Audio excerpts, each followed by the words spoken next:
Okay, so it's interesting timing because right now I'm going to address myself to this.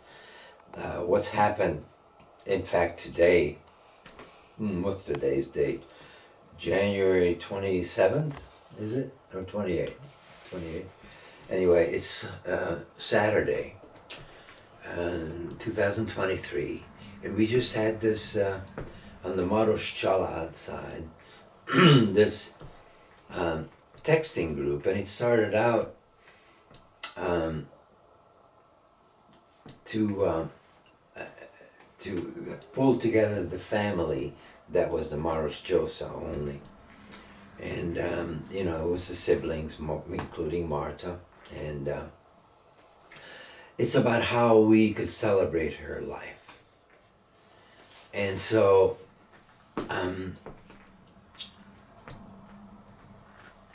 I'm going to tell the story of what I wasn't able to share about Martha. Because, well, I don't know. They have to. It's both Adrian, Arpi, and Emu expressed some sort of an objection for me to tell the story, my story of how I wanted to tell it. And so what was happening after Martha married, and shortly after that, when I came back to live in New Jersey after we graduated, because in the intermittent time, when I would come to visit while I was still living in West Virginia, it was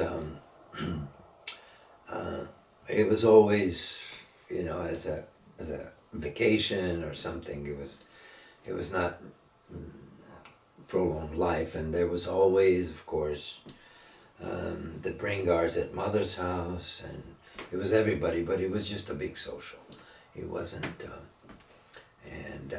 so Martha was busy being the mother and then I started working in New York, and then Nancy and I were separated and started living in New York.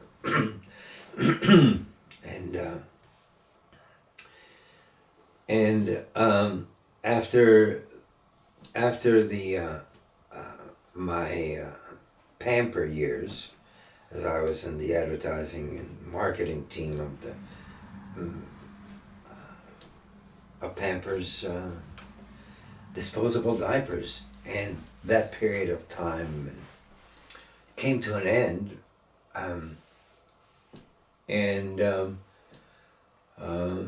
so I lived in New York, and I started in the theater. And I would come out and stay with Marta and all the Bringards when I would come and visit Adrian and Amy. And Marta would have for years the Christmas events, because their house was the biggest. And so during all that time, she was being supportive to me for coming out of New York and spending the time with the kids, and at the same time she was also becoming friends with Nancy and being there a nanny, so to speak, with Adrian and Amy. So she was split about but she could never keep me. She could never let me down in terms of being able to spend the night, cold nights, in front of her fireplace in the living room, which is where I used to stay when I was staying there. There were no free beds in that house. So that was those years, and then after I started my little theater, and the story I was telling today, that it was the time of the big feminist movement, and of course Marta was living everything but the feminist participant, and uh, so. But I was very aware and very connected to a number of people who were in the beginning, and so I began to see Martha's role in all the different ways it would show up, and yes, I was very concerned about her. I was concerned about all the directions that she was being pulled through, and so it was no wonder why Jim didn't want me around, and that came out in many, many different ways. And Martha was there again. She was like in between that position, and this wedge was just constantly being put between Martha and I for years. And when I was in that play, the very first play in the underground theater that I was an initiator of with a couple other guys, we created a drama ensemble repertoire company in the basement of the Open Mind bookstore in New York. And our first production being The Bank and the People. And it was really just a foretelling of all the financial situation that started unfolding in front of our very own eyes, and how banksters became to do what they did, and all the other ones. And it was the beginning of our becoming totally enslaved to the dollar. And it was a time when all the movements of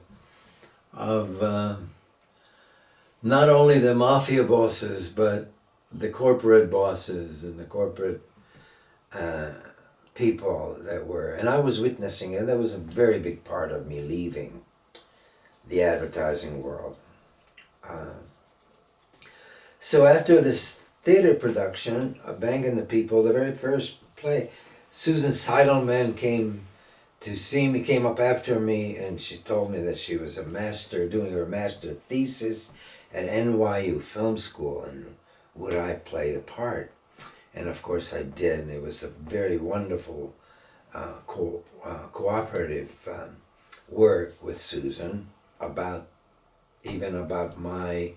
the lines that I was contributing to the play, coming from me, and it was very much a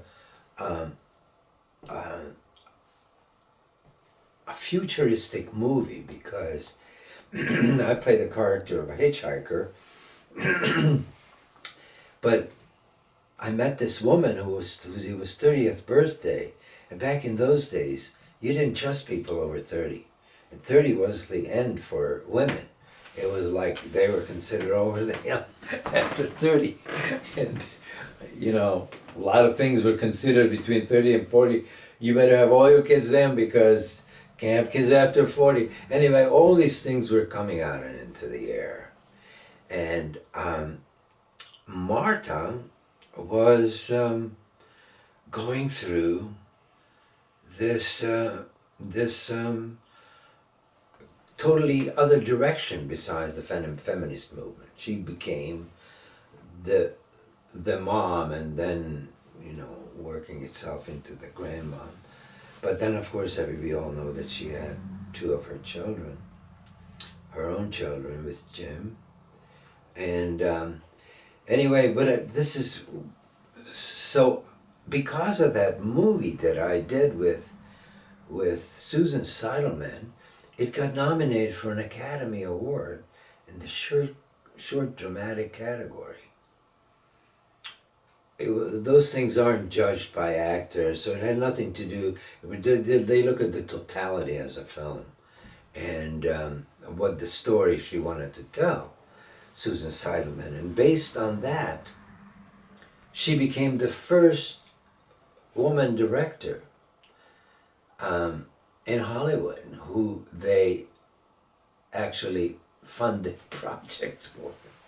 And her first big picture was Desperately Seeking Susan, which introduced Madonna. I mean, it was like a tour de force. Anyway, so she got this because of our little project together, which was also kind of feminist, because he was looking at the life of this woman who's turning 30 with one child. And there's lots of very important things in that. That little movie that, of course, relates to all of not only both my sisters, but my daughters and my nieces and everybody that I know. It involves, how we go through this whole life of this incredible transition of the 60s, and how the influence of even feminism separated the women,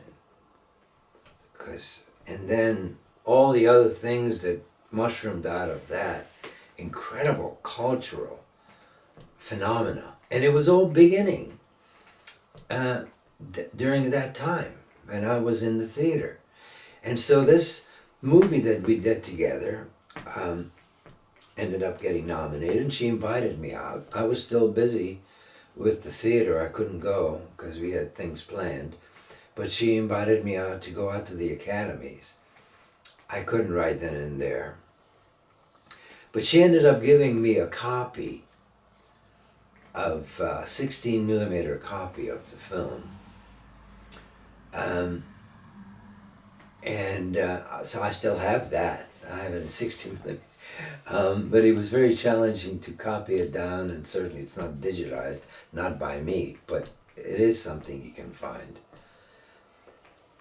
But so about 6 months later, after the academy, well, maybe not 6 months, in the summer, this beginning of the summer, June, July, I started realizing that I'd be foolish not to go out.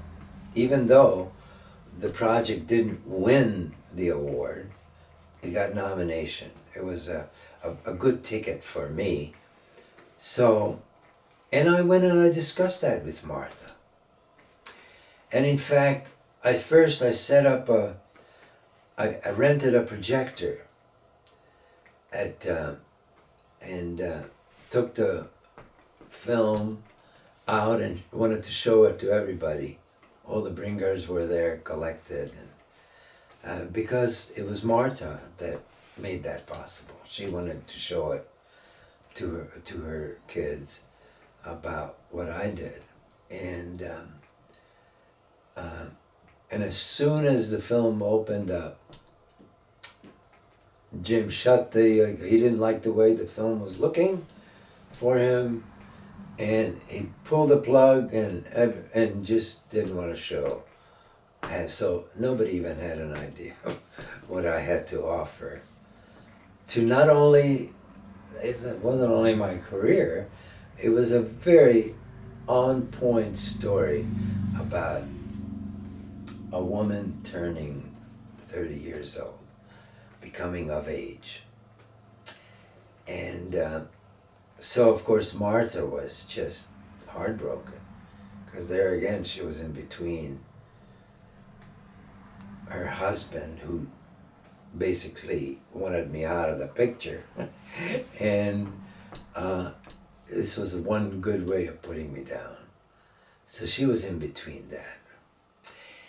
And so a few months later, when I went, the conversation that I had with Martha was that, of course, she urged me, she supported me on the idea of going, because it meant leaving everybody behind. And, when Hollywood calls, it means many different things to different people. But for me, it became a a very, very important element, because that movie, in which I am literally on my way out west as a hitchhiker, to seek my fame and fortune as a young man. That was my character. And then of course it ended up being a ticket to my way out to Hollywood. And so yes, everything gets very interestingly related. And with Marta, she was my biggest supporter to go. She and my mother. My mother was also. I think everybody else was wondering who I was and why I did that, why I left the scene. Anyway, I just wanted to share that part, because after that, Marta and I were just never the same. No, never the same. There's many stories, but not too many of them are together anymore. So the last gift of Martha was to bring all of us together and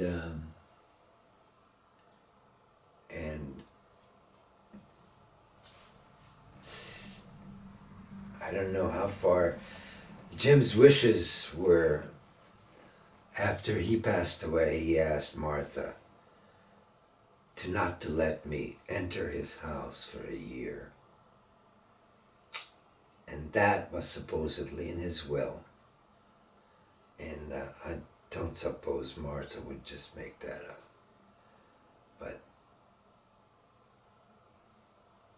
that's my life with Martha was joyous, caring, and both ways. We both felt each other's love, even until the very end.